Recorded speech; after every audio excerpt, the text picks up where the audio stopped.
بسم الله الرحمن الرحيم اللهم صل على محمد وآل محمد.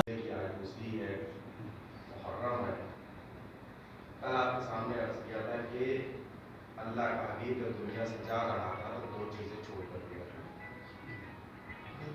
ایک قرآن اور ایک اہل بیت، اور یہ کہا کہ ان کا نام تھامے رہو گے تو ہرگز گمراہ نہیں، لن تضلوا بعدی، میرے بعد کبھی گمراہ نہیں ہوگے۔ اس سے پہلے کوئی باتیں ایام عزا کے سلسلے میں اہمیت عزا، اہمیت فرش عزا کی ہو جائے، گریا کرتے ہیں، اس کا مقصد کیا ہے؟ یہ فرش عزا، یہ آب و ہوا، یہ گریا اوزاری، یہ ماتم زنی، یہ فرش کا بچھانا، یہ سیاہ لباس کا پہننا، یہ تعبیہ سجانا، علم سجانا، قمع کا ماتم، زنجیر کا ماتم، آگ کا ماتم، یہ سب ہم کیوں کرتے ہیں؟ اس کی وجہ کیا ہے؟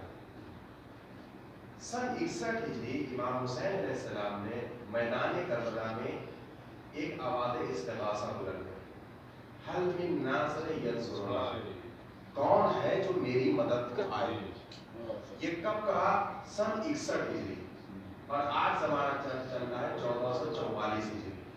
تو اس کے فاصلے میں امام تو شہید ہو گئے، لیکن آج ہم یہ فرش عزا بچھا رہے ہیں، تو کیا ہم امام کے ناصر و مددگار میں شمار ہو سکتے ہیں یا نہیں؟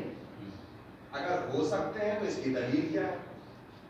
ہر بات کی ایک دلیل ہونا ضروری ہے، بغیر دلیل کے بات مکمل نہیں ہوتی ہے، پوری نہیں ہوتی ہے۔ امام نے وہاں کہا اور ہم الحمدللہ امام سے محبت کرتے ہیں، تو اس کی دلیل کیا ہے کہ ہم امام کے ناصر و مددگار بن سکتے ہیں۔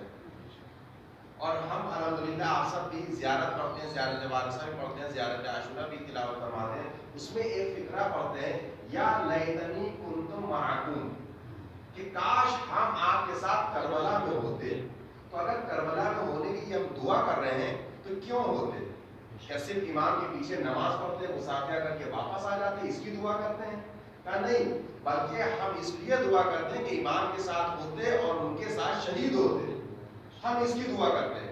اب چونکہ ہم کربلا میں موجود نہیں ہیں تو اپنے ناصر و مددگار ہونے کی دلیل کیسے دیں؟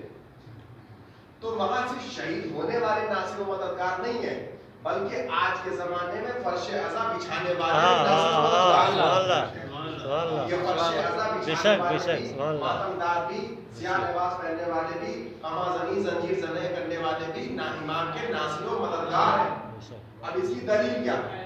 اب دلیل بھی ہم امام سے ہی پوچھیں گے کہ آخر عزاداری کرنے والا امام کا ناصر و مددگار کیسے ہو سکتا ہے؟ امام علی ابن موسیٰ رضا علیہ السلام کی مسند میں بیٹھے ہیں، اتنے میں ایک شخص داخل ہوا، جیسے امام نے اس شخص کو آتے ہوئے دیکھا، امام اپنی مسند سے اٹھے اور کہا، یا دیویل انتا ناصرنا، اے دیویل تم ہمارے ناصر و مددگار ہو۔ امام خود اس کے پاس گئے، اس کو لے کر آئے اور اپنی مسند کے پاس بیٹھائے۔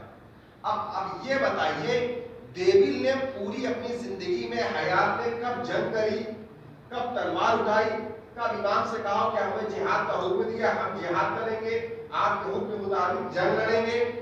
دیویل نے نہ کبھی جنگ لڑی، نہ کبھی تلوار اٹھائی، نہ کبھی جہاد کیا، اس کے باوجود امام ان کو اپنا ناصر و مددگار کہہ رہے ہیں۔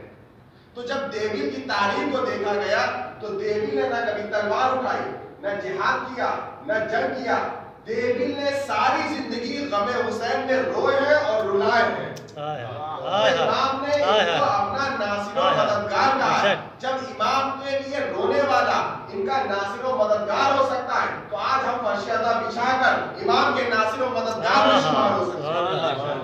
اور فرمایا سیدھا نگران، یہ فرش عزا آہو بھگا کرنا بے بس نہیں ہے، امام کا نصرت کی دلیل۔ اچھا، ایک نصرت جو ہوتی ہے، نصرت کون کرتا ہے؟ نصرت کیسے ہوتی ہے؟ آپ الحمدللہ ہر شب جمعہ زیارت پڑھتے ہیں، اسی زیارت میں زیارت وارثہ کے بعد ایک ہے زیارت شہدائے کربلا کی، شہدائے کربلا کی، اس میں زیارت کرتے ہیں، السلام علیکم اہل بیت النبوہ، السلام علیکم معدن الرسالہ، السلام علیکم یا اہل البیت، یعنی کہ ہم جتنے بھی امام کے ناصر و مددگار تھے، اصحاب تھے، ہم ان کو اصحاب کہہ کے سلام نہیں کرتے ہیں یا انصار کہہ کے سلام کرتے ہیں۔ حالانکہ کربلا میں جتنے بھی امام حسین علیہ السلام کے ساتھ شہید ہوئے وہ سب اصحاب تھے، لیکن ہم نے اصحاب کہہ کے سلام نہیں کیا، انصار کہہ کے سلام کیا۔ تو آخر وجہ کیا ہے؟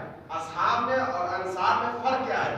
تو کہا دیکھو اصحاب اور انصار میں فرق یہ ہے، اصحاب کہتے ہیں ساتھ رہنے والے کو، اور انصار کہتے ہیں وقت مصیبت اپنی جان قربان کرنے والے کو۔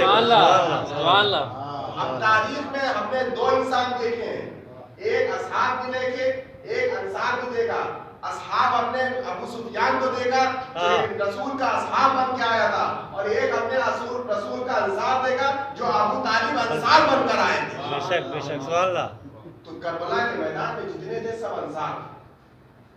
اب یہ ہمارے فرشیزہ پر بیٹھے میت سنی، گریا کیا۔ اب جو گریا کیا ہماری آنکھوں سے آنسو نکلے، کسی غم میں نکلے، حسین شہید کربلا کے۔ ہمارے آنسوؤں کی کوئی وقت ہے، کوئی حیثیت ہے؟ یہ جو آنکھوں سے پانی جار ہو رہا ہمارے ان آنسوؤں کی کوئی حیثیت نہیں، نکلا ختم ہو گیا، لیکن ہم نے یہی آنسوؤں کو غم حسین میں بہا دیا، تو یہ آنسو ہمارے قیامت تک زندہ ہو گئے۔ کہ ہمارے آنسوؤں کا کمال نہیں ہے، رومال زہرا کا کمال ہے۔ سبحان اللہ سبحان اللہ، بے شک رومال زہرا کا کمال ہے۔ اسی لیے روایتوں میں کہا گیا یہ آنسو امانت زہرا، آنکھیں ہماری امانت زہرا کی، آنسو ہمارے ملکیت زہرا کی، آنکھیں ہماری ملکیت زہرا کی، آنکھیں ہماری آنسو ہمارے سلطنت زہرا کی ہے۔ اب یہ سلطنت کیسے ہو گئی، ملکیت زہرا کی کیسے ہو گئی؟ تو دیکھیے ملکیت کا ایک فلسفہ، ملکیت کا ایک فلسفہ ہے۔ مثال کے طور پہ آپ کوئی ملکیت میرے پاس رکھائیے، اب جب آپ کو اس ملکیت کی ضرورت ہوگی تو آپ مجھ سے فون کر کے یہ نہیں کہیں گے کہ میں نے جو امانت آپ کے پاس رکھوائی تھی وہ آپ میرے گھر پہنچا دیے۔ قرضہ اگر آپ نے دیا ہوگا تو آپ یہ کہہ سکتے ہیں کہ جو قرضہ لیا تھا وہ قرضہ پہنچا دیے۔ امانت کے بارے میں آپ یہ کبھی نہیں کہیں گے کہ میرے گھر پہنچا دیے۔ امانت صاحب امانت لینے آتا ہے۔ جناب زہرا کی امانت جناب زہرا آنے کے لیے آتی ہے کہ امانت زہرا۔ سبحان اللہ سبحان اللہ، محمد والے محمد، سبحان اللہ زہرا کی امانت ہے، بے شک، نہ ہمارے ناسوں کی کوئی وقت نہیں ہے، کوئی حیثیت نہیں ہے۔ بے شک۔ اب یہ حسین کے غم میں بہا ہے، تو جب تک حسین کا غم رہے گا یہ آنسو کی قیمت رہے گی۔ عزیزان گرامی، یہ فرش ازا یہاں کا کرنا امام کی ناصر و مددگار ہے، اور یہ خوش نصیب ہوتے ہیں وہ لوگ جو فرش ازا پر آتے ہیں اور فرش ازا کو بچھاتے ہیں۔ اس لیے ہر کسی کو یہ نعمت نہیں ملتی ہے، ہر کسی کو یہ فرش ازا کی نعمت نہیں ملتی ہے۔ فرشتے جو اللہ کے خاص بندے ہیں، جو کبھی گناہ نہیں کرتے ہیں، وہ تمنا کرتے ہیں پروردگار ہمیں اتنی مہلت دے دے کہ میں فرش ازا پر جا کر بیٹھ سکوں۔ تمنا کرتے ہیں۔ ہم الحمدللہ خوش نصیب ہیں کہ ہمارا جب دل کرتا ہم فرش ازا بچھا لیتے ہیں، حسین کا غم مناتے ہیں۔ یہ آنسوؤں کی قیمت ہیرے کی قیمت جوہری جان سکتی ہے۔ بے شک۔ توسیع تعلیم نامی اپنی بات کو آگے بڑھاتے ہوئے کل میں نے عرض کیا تھا کہ رسول دو چیزیں چھوڑ کر گئے، اور یہ بھی کہا امتیوں نے کہ رسول تو ہم جیسے تھے۔ تو تاریخ میں یہ بھی دیکھنا پڑے گا کہ آخر کہ ہمارے ہی محمد کو، ہمارے ہی رسول کو، آخری نبی کو امتیوں نے اپنا جیسا کہا، یا اور بھی زمانے پچھلے جو زمانے نبی گزرے ہیں کیا ان لوگوں کو بھی امت نے نبیوں کو اپنے جیسا کہا؟ تو جب تاریخ دیکھیں گے اور قرآن کا مطالعہ فرمائیں گے تو اس میں ہمیں ایک اور نبی ملتے ہیں کہ ان کی امت نے بھی رسول کو، نبی کو اپنے جیسا کہا۔ کون؟ قرآن میں سورہ ہود ہے جو قوم سمود کے نام سے، پورا ایک سورہ ہے جو جناب صالح نبی تھے، اور سورہ آیا تھا کہ جب اللہ نے قوم سمود کی طرف جناب صالح کو بھیجا کہ صالح جاؤ اور اس قوم کی تبلیغ کرو. جناب صالح اس قوم پہ آئے, قوم سمود کے پاس آئے اور اللہ کی وحدانیت کو اقرار کرنے لگے, کہو لا الہ الا اللہ وحدہ لا شریک لہ. تو جب یہ تبلیغ کر رہے تھے تو امتیوں نے کہا کہ یہ کیا بات ہوتی ہے کہ ہم تمہارے خدا کو کیوں مانے, ہم تمہارے خدا کو کیوں مانے, ہم تم کو کیوں مانے, کیونکہ تم بھی تو ہم جیسے ہو, تم بھی تو ہم جیسے ہو. بھائی ہم بھی چل رہے ہیں تم بھی چل رہے ہو, ہم بھی سو رہے ہیں تم بھی سو رہے ہو, ہم بھی کھا رہے ہیں تم بھی کھا رہے ہو, سارے ارکان تم ہماری طرح کر رہے ہو, تو تم بھی تو ہمارے جیسے ہو, تو ہم تمہیں نبی کیوں مانے, ہم تمہیں نبی کیوں مانے. ہاتھوں کو بلند فرمائے, پروردگار میں نے تو تبلیغ کری ہے, یہ دیکھ رہے کیا صلہ مل رہا ہے, اب ان کو کر عذاب نازل کر دے. آواز قدرت صالح اتنی جلدی نتیجہ نہیں نکالا جاتا, ابھی تھوڑی اور تبلیغ کرو, ابھی ان کو اور سمجھاؤ, ہو سکتا ہے راہ راست پر آ جائیں, ابھی اور تبلیغ کرو, ابھی اور تبلیغ کرو. اب جناب صالح تبلیغ کر رہے ہیں, کہو لا الہ الا اللہ, وہ اپنی بات کر رہے ہیں. اچھا امتیوں میں کچھ لوگ بڑے ٹیڑے بھی ہوتے ہیں, کہا ٹھیک ہے چلیے ہم مان لیں گے, لیکن آپ پہلے یہ بتائیے اگر اللہ کے نبی ہیں تو کوئی معجزہ دکھائیے, کوئی معجزہ دکھائیے, اگر آپ اللہ کے نبی ہیں کوئی معجزہ دکھائیے تو ہم مان لیں گے. کہ کیا دیکھنا چاہتے ہو؟ تو قوم سمود یہ لوگ کیا کرتے تھے, سال میں اکٹھا ہوتے تھے پوری قوم والے اور ایک پہاڑی کے علاقے میں جاتے تھے, وہاں جاتے تھے, ایک بڑا سا پتھر ہوتا تھا, اس کی پرستش کرتے تھے, وہیں پہ قربانیاں دیتے تھے, جانوروں کی قربانی دیتے تھے اور اسی کو پوجتے تھے. جناب صالح کو لے کر اسی پتھر کے پاس آئے اور کہا اگر آپ اللہ کی طرف سے بھیجے گئے ہیں اور اللہ کے نبی بن کر آئے تو اپنے اللہ سے دعا کریے کہ اس پتھر میں سے ایک اونٹنی نکلے, ایک اونٹنی باہر آئے. اب ہاتھوں کو بلند کیا دعا کرنے تھے, کہا ابھی رکیے, صرف اونٹنی ہی نہ نکلے بلکہ جو اونٹنی باہر آئے وہ 10 مہینے کے حمل سے آئے, یعنی اس کے پیٹ میں 10 مہینے کا بچہ بھی ہو. اب جناب صالح نے ہاتھوں کو بلند فرمایا اور دعا کری, اونٹنی باہر نکل آئی. جیسے ہی اونٹنی باہر نکل آئی, اب لوگوں نے کہا یہ کوئی معجزہ نہیں ہے بلکہ یہ تو جادو ہے.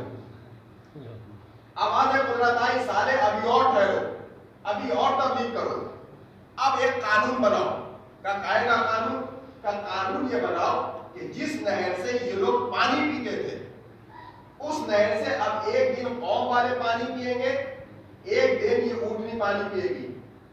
جس دن قوم پانی پیے گی اس دن اونٹنی خود نہیں جائے گی نہر کے پاس, اور جس دن نہر والے نہ پیے اونٹنی پیے گی, قوم والے قریب نہ جائے. خدا کی دیکھیے کتنا رحمان و رحیم ہے, کتنا کریم ہے. لوگوں نے اعتراض کیا کہ اگر جس دن ہم نہیں جائیں گے تو کیا ہم بھوکے مر جائیں, ہم پیاسے مر جائیں. کہا نہیں, تم نہ بھوکے مرو نہ پیاسے مرو, بلکہ جس دن اونٹنی پانی پیے گی قوم والے اس دریا کے قریب نہ جائے, لیکن میں اونٹنی کے اندر اتنا شیر پیدا کر دوں گا کہ ساری قوم اونٹنی کے اس شیر سے سیراب ہوگی, اونٹنی کے شیر سے سیراب ہوگی. توجہ کریے زیادہ گرامی, ایک نتیجہ آپ کے سامنے پیش کرنا چاہتا ہوں. اب یہ سلسلہ چلتا رہا, لیکن اس قوم میں بھی کچھ لوگ ایسے آ گئے جنہوں نے انکار کر دیا, کہ ہم نہیں مانیں گے, ہم تو پانی روز پیئیں گے, ہم پانی روز پیئیں گے, ہم دودھ نہیں پیئیں گے, ہم روز پانی پیئیں گے. اب اس میں سے بھی کچھ لوگ ایسے نکل آئے کہ ایسا کیا جائے, یہ اونٹنی کا مسئلہ کب تک چلتا رہے گا, اونٹنی کو قتل کر دیا جائے, اونٹنی کو قتل کر دیا جائے. اب یہ اس قوم کے قوم سمود میں سے ایک سرگنا نکلا جس نے یہ پوری سازش رچی کہ اس اونٹنی کو قتل کر دیا جائے. سازش رچی قوم والے نے, اس نے یہ کہا کہ اس کو قتل کون کرے گا. تو اس میں بھی ایک سنگ دل انسان نکلا کہ میں اس کو قتل کروں گا, لیکن قتل کرنے کی منہ مانگے رقم لوں گا.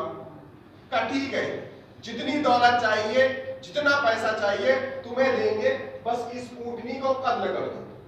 اچھا اب یہ بتائیے, سازش رچی کس نے, قتل کیا کس نے؟ سازش کسی اور نے رچی, قتل کسی اور نے کیا. لیکن جب عذاب آیا تو ایسا نہیں ہے صرف قتل کرنے والا مرا ہو اور سازش رچنے والا چھوٹ گیا ہو. قرآن کی تفسیر میں موجود ہے کہ جب عذاب آیا تو جس نے یہ ارادہ کیا تھا کہ قتل کیا جائے اور جس نے قتل کیا وہ دونوں ہلاک ہوئے. یعنی سازش رچنے والا بھی ہلاک ہوا اور جس نے قتل کیا وہ بھی ہلاک ہوا. اب لوگ یہ کہتے ہیں کہ یزید تو شام میں بیٹھا تھا, حسین کو تھوڑی نہ قتل کیا ہے, یزید تو معاف کر دیا جائے گا. تو یزید معاف نہیں کیا جائے گا, سازش کس نے رچی. اب آیا قتل کر دیا. اب جب قتل کر دیا تو وہ اونٹنی کا جو بچہ پیدا ہوا تھا وہ چیخیں مار مار کے دہاڑے مار مار کر رونے لگے اور ایک پہاڑی پر جا کے بددعا کرنے لگے.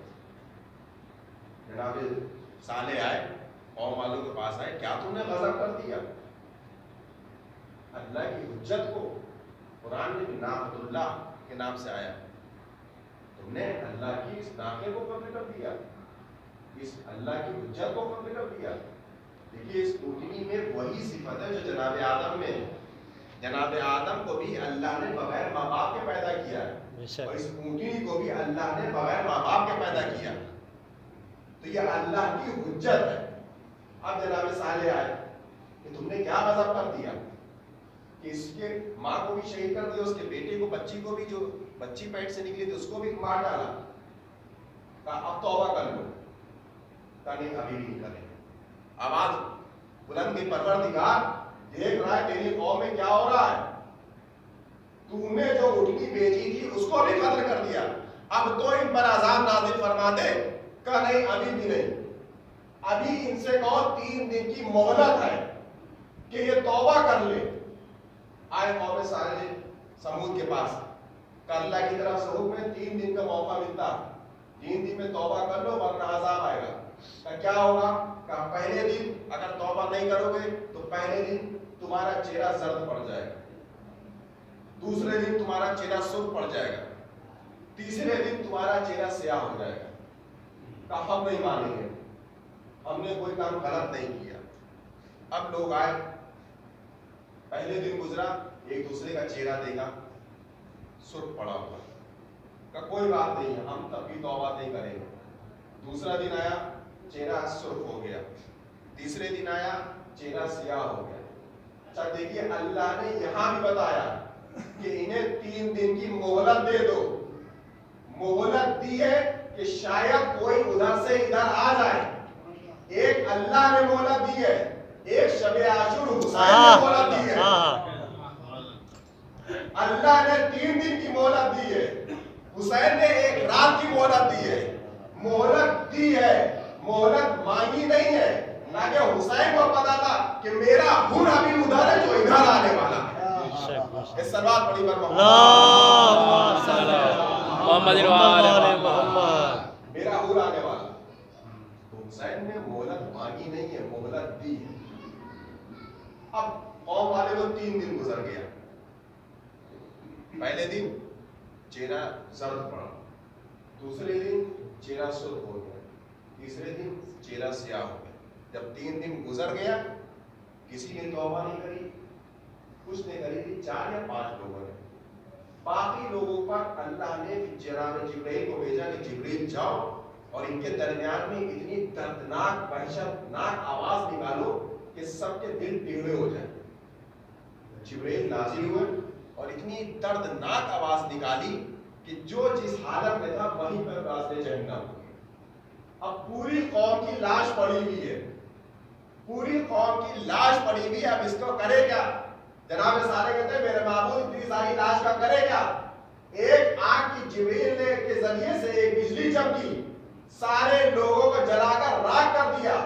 اللہ نے یہی پہ بتا دے کہ دے دو انہوں نے اللہ کی حجت کو ہلاک کیا ہے, اللہ کی حجت کو قتل کیا ہے. جو اللہ کی حجت کو قتل کرے گا اس کو دنیا میں بھی جلاؤں گا اور آخرت میں بھی جلاؤں گا. اب چاہے وہ اٹھنی کو قتل کرے حجت ہو, چاہے حسین کو قتل کرے, اس کو جلنا دنیا میں بھی ہوگا اور آخرت میں بھی جلنا ہوگا. جلنا دونوں جگہ ہوگا کہ اٹھنی بھی حجت خدا ہے اور حسین بھی حجت خدا ہے. تو یہ کہا کہ یہ تو ہمارے جیسے نبی ہے. یہ کون ہے؟ قوم سمود والے، جناب صالح، اچھا ایک یہ ہے، اور ایک ہے جناب مکہ میں۔ مکہ میں کون ہے؟ کہ مکہ میں وہ ہیں، یہاں پہ کیا کہا؟ یہ تو ہمارے جیسے ہیں، اچھا جانتے ہیں ہمارے جیسے، اس کے بعد بھی نہیں مان رہے۔ مکہ میں کیا ہے؟ ابو سفیان کا سگا بہن پکڑا، مکہ کے باہر لے گیا، اور سفیان کہتا ہے ابو لہب سے، ابو جہل سے، یہ بتاؤ تم اپنے چچا محمد کو نبی کی نبوت پہ شک ہے؟ بتاؤ، صحیح بتانا، اگر نہیں بتاؤ گے تو تمہاری موت تمہارے سامنے ہے، صحیح بتا دو گے تو تمہیں جان بخش دی جائے گی۔ یہ بتاؤ تمہارے چچا جو محمد ہے، کہ اپنے محمد چچا کی نبوت پہ شک ہے یا نہیں شک ہے؟ کہ اگر سننا چاہتے ہو سنو، میں اپنے بیٹے کے طیب الولادہ ہونے پہ تو شک کر سکتا ہوں، لیکن نبی کی نبوت پہ شک نہیں کر سکتا۔ کس کے بارے میں کہہ رہا ہے؟ اپنے بہنوئی سے، محمد کے اوپر شک نہیں ہے۔ اب ابو سفیان کہتا ہے تو اگر جانتے ہو کہ شک نہیں ہے تو مانتے کیوں نہیں ہو؟ کہ مانتا تو اس لیے نہیں ہو کہ اگر اس کو پیدا ہی ہونا تھا تو ابو طالب کے گھر کیوں پیدا ہو گیا، میرے گھر پیدا کیوں نہیں ہوا؟ ہم اس لیے نہیں مانتے۔ یعنی کچھ لوگ ایسے بھی ہوتے ہیں کہ فضیلت کو جانتے ہوئے انکار کر دیتے ہیں کہ ہمارے پاس یہ فضیلت کیوں نہیں ہے۔ تو انکار وہاں بھی کیا اور انکار یہاں بھی کیا۔ وہاں نبی جانتے تھے اس کے باوجود نہیں مانا، یہاں نبی سمجھ رہے اس کے باوجود انکار کرتے۔ تو ایک فلسفہ ہے انسان کا کہ نبی آئے ہیں تو کس لیے آئے؟ اللہ نے ارشاد بتایا وَلِكُلِّ قَوْمٍ ہَادٍ، ہم نے ہر زمانے میں ایک ہادی بھیجا، ہر قوم کے لیے ایک ہادی بھیجا، ہر زمانے کے لیے ہادی بھیجا۔ ہادی آئے گا، ہدایت کرے گا، اور انسان بغیر ہادی کے نہ راستوں پر چل سکتا ہے نہ راستوں کو سمجھ سکتا ہے۔ تو یہ ہادی وہی ہوگا جو ہدایت کرے گا، اور ہادی اللہ بھیجتا ہے، دنیا میں نہیں بنتا۔ بے شک ہادی اللہ کی طرف سے ہوتا ہے، لیکن انسان کی فطرت یہ ہے کہ جس کو بھی اپنے سے مضبوط، اپنے سے بڑا دیکھتا ہے اسی پہ سجدہ کرنے لگتا ہے۔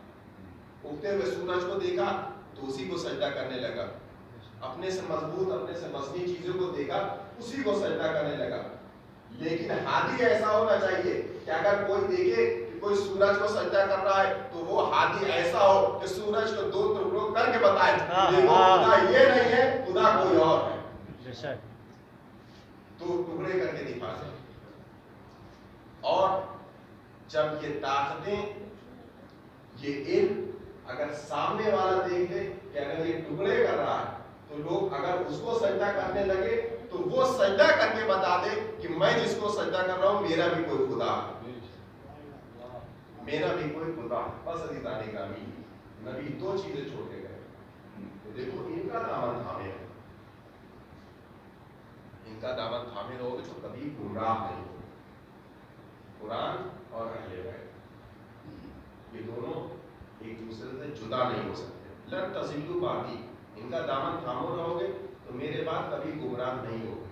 یعنی گمراہ نہ ہونے کا مطلب یہ ہے کہ نجات یقینی ہے، نجات یقینی ہے، شرط یہ ہے کہ ان کا دامن نہ چھوڑے۔ لیکن دنیا والوں نے قرآن کے ساتھ ساتھ اہل بیت کا بھی دامن چھوڑا، اہل بیت کو بھی نہ سمجھا۔ رسول کی آنکھیں بند ہوئی، جیسے ہی رسول کی آنکھیں بند ہوئی ویسے ہی رسول کی اکلوتی بیٹی کے اوپر چلتا ہوا دروازہ گرا دیا۔ بس آج 2 محرم رسول کی بیٹی کے اوپر چلتا ہوا دروازہ گرایا گیا۔ جب لوگ آئے شہزادی کے دروازے پر، دروازہ کھولو، علی کو باہر نکالو، کیا تم اس گھر کو آگ لگا دو گے جہاں حسن و حسین رہتے ہیں؟ کیا اس گھر کو آگ لگا دو گے جہاں تمہارا نبی آ کے سلام کرتا ہے؟ باہر سے آواز آئی کسی کا بھی دروازہ ہو اب اس میں آگ لگا دیں۔ علی کو پکڑا گیا، شہزادی کے گھر پہ آگ لگا دی گئی، امام حسن کے جنازے پہ تیر چلا دیے گئے۔ وصیت کہ نانا کے قبر کے بغل مجھے دفن کرنا، لیکن دفن نہ کرنے ملا۔ اور یہی دشمنی چلتے چلتے حسین تک پہنچتی. عزیزان گرامی، آپ سنتے آتے ہیں 28 رجب کو یہ قافلہ چلا ہے. یہ قافلہ چلتے چلتے مکہ پہنچا. امام نے مکے میں پناہ لیا. مکے میں جب پناہ لیا تھا تو یزید نے اپنی فوج کو بلایا اور کہا کہ دیکھو نواز رسول حج میں ہے. پہلی فوج کو بلایا اور کہا کہ دیکھو جس وقت لوگ حج کر رہے ہوں گے، طواف کر رہے ہوں گے، اسی مجمع کے بیچ میں حسین کو قتل کر دینا. اپنے اپنے آستینوں میں خنجر چھپائے رہنا اور حسین کو قتل کر دینا. دوسری فوج کو بلایا کہ جب پہلی والی فوج نواز رسول کو قتل کر دے تو پہلی والی فوج کو تم لوگ قتل کر دینا. پھر تیسری فوج کو بلایا کہ جب ایک دوسرے کو قتل کر دے تو تم لوگ وہی حج میں یہ اعلان کرنا کہ جس امن کی جگہ نواز رسول کو امن نہیں ہے، وہاں سلامتی نہیں ہے، تو یہ کیسا حج ہے، یہ کون سا حج ہے، آج سے حج نہیں ہوگا، اب حج ختم کر دیا جائے گا.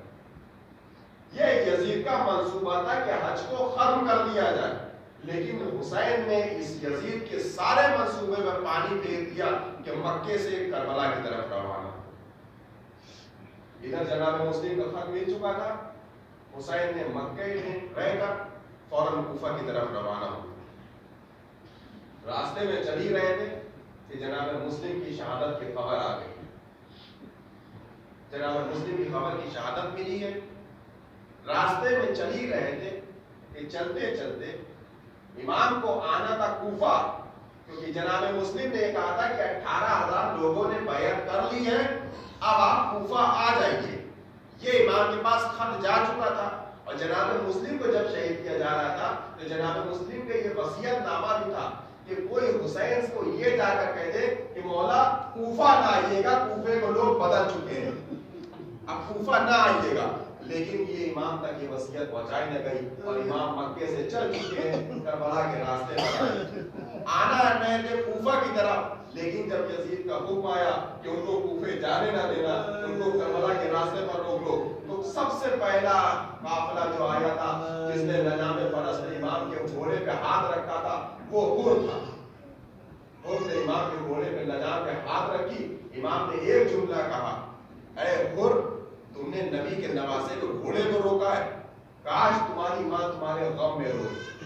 تو حر نے ایک جملہ کہا کہ جس طریقے سے آپ نے یہ جملہ کہا کہ میری ماں میرے غم میں بیٹھے، اگر آپ زہرا کے بیٹے نہ ہوتے تو یہی جملہ میں آپ کے لیے بھی کہہ دیتا. لیکن آپ چونکہ زہرا کے بیٹے ہیں، میں ایک جسارت نہیں کر سکتا ہوں کہ میں زہرا کے بارے میں یہ زبان کروں. حسین کو کربلا کی طرف روانہ کیا گیا. ایک محرم کو حسین نے اسی کربلا کی وادی میں چاند نمودار ہوتے ہوئے دیکھا. جیسے ہی حسین پہنچے کربلا کی زمین پر، کربلا کی زمین بھی وہ زمین ہے جو سب سے پہلے آزاداری ہوئی ہے، وہ کربلا کی زمین پہ ہے. سب سے پہلا ذاکر ہے وہ جبرائیل ہے. جناب آدم جب زمین کربلا پہ پہنچے ہیں، پھر آگے ہوا میں ادھر ادھر گھومتے نظر آئے. ایک ٹھوکر لگی، زمین پر بیٹھ گئے. آوازی پروردگار اب مجھ سے کون سی خطا ہو گئی ہے؟ کہا خطا کچھ نہیں ہوئی ہے، یہ زمین کربلا ہے. جب اتنا نام سننا تھا، جبریل زمین پر آئے، حسین کا مرثیہ پڑا. ارے یہ وہی زمین ہے جہاں حسین کا چشمہ آزما ہوگا، یہ وہی زمین ہے جہاں علی اکبر ایڑیاں رگڑے گا، یہ وہی زمین ہے جہاں علی اکبر کا کلیجہ چھلے گا. حسین میدان کربلا میں آ گئے، کربلا میں والد آئے، گھوڑے سے وہیں اتر گئے، زمین کربلا کی خاک